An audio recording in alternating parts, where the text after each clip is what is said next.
শিশুকে তার মায়ের থেকে আলাদা করার নিয়ত করেন না। বিবির সাথে রাগ হয়ে বলছেন তোরে আলাদা করে দেব, হ্যাঁ নাউজুবিল্লাহ। আপনার ছেলে আছে মেয়ে আছে, বলতেছে আমার ছেলে মেয়ে ওদের থেকেও তোরে আলাদা করবো না, এগুলো করেন না।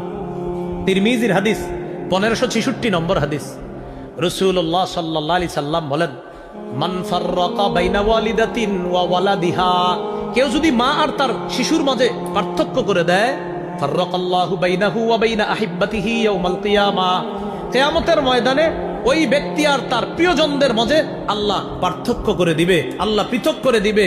তুমি যেমন দুনিয়াতে এক মায়ের কোল থেকে শিশুকে ছিনায় আনিছো, কিয়ামতের ময়দানে প্রিয়জনদের কাছ থেকে আমি আল্লাহ তোমাকে ছিনায় নিব, তাদের থেকে তোমাদেরকে আলাদা করে দিব।